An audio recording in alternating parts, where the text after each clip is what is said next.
a world-renowned psychologist, Dr. Erich Fromm. Thank you.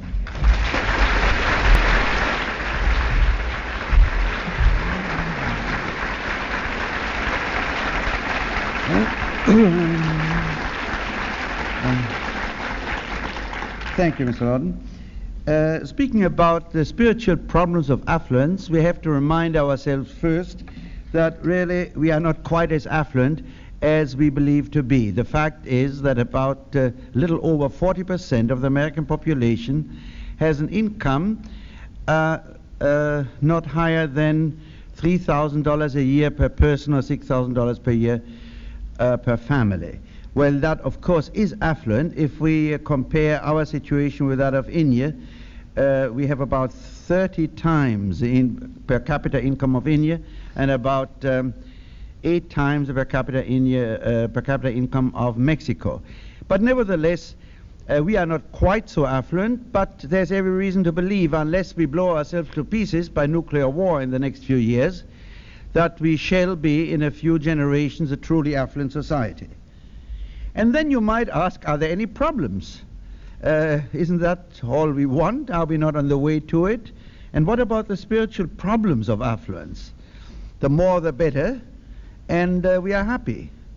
Well, that affluence is a good thing in the sense that it affords every man to have the material basis for a dignified life and for enjoying what we call culture.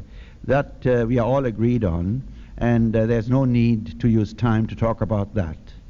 But what I shall talk about is the problems of affluence, the dangers of affluence, and the dangers precisely which we are confronted with. And I want to make it very clear at the beginning, I'm not talking against affluence.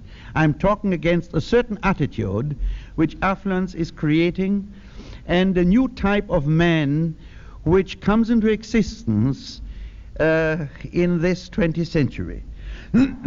I should like to define this new type of man in 3 different ways. First of all, I should like, if you don't mind, to call him by a Latin name, the homo consumens, the consumer man, the man who is voracious, the eternal suckling, the man who has constantly to fill himself with something he can drink in. It doesn't matter what it is. It consumes cigarettes and liquor and sex and television and lectures and books. He is always passive, taking it in and rarely digesting it. The best example is really television, where you are glued to the thing and you know that voracious feeling. You are taking something in, and yet you are inwardly lazy. That's why some of us feel badly after having listened to something for an hour, seen something on the screen for an hour. Now, what I'm saying is that this new consumer man is essentially passive. Now, this is a matter of terminology. I use passive here in the sense in which it has been used by Spinoza. Namely, not in the sense of not doing something. We are doing something all the time. In fact, we can't stand not doing something. We get very nervous and tense if we don't do something. But what I mean by passive is passivity in Spinoza's sense, that of an inner passivity, or to use a Freudian term, if you don't mind, of being receptive, or constantly taking in something without an inner act of productivity. Perhaps you can see the difference if I give one example. Try to remember a person's face whom you know, and to create the image of this face in your mental eye. Now you will find sometimes, even if the person is well known to you, that you have difficulties in fully seeing his face. Sometimes you do, sometimes you don't.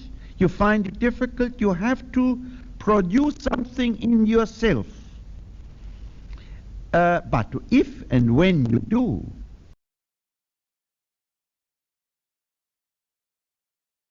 because becoming aware of oneself, observing oneself, is something which interrupts the usual rhythm of always being busy.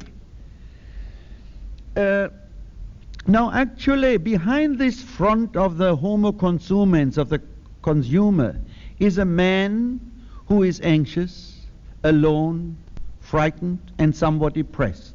The poet Auden called our age the age of anxiety, and I think he was right. Now you may ask, well, how can people who feel so satisfied, so thrilled, so excited all the time, how could one say about them that they are lonely, unhappy? Is there such a thing as unconscious unhappiness, unconscious loneliness, unconscious depression? Well, I'm afraid you will think I'm talking like a psychoanalyst who sees the skeleton of the unconscious always in the closet.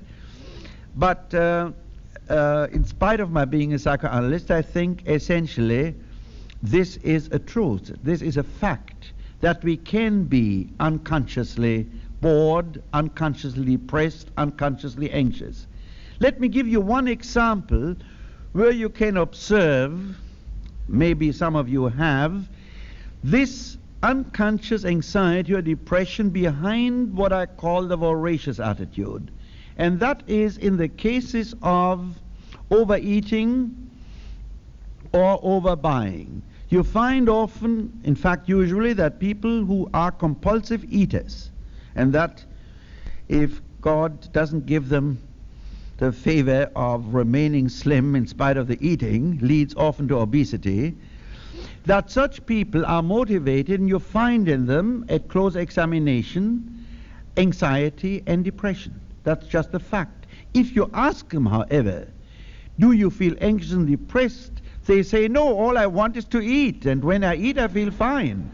Now you find the same thing with alcoholics, you find the same thing with drug addicts, and the psychology of it is that the depressed or bored person senses an inner vacuity, senses that he feels nothing, senses that he is not really related to the world. And the way to compensate for that is to taking something in, to fill himself with something. It doesn't matter what it is. The strange thing about this voracity is that it isn't really the drink, the food, the thing you buy. It is almost, you could describe, a sense of inner emptiness which you want to fill up, so that you don't feel empty, and that means that you don't feel depressed. One word here about depression, for those who are not familiar with any psychological literature. Some people think depression is to be sad. Depression is not to be sad. Depression is to feel nothing. And paradoxically enough, a depressed person would feel happy if he could be sad.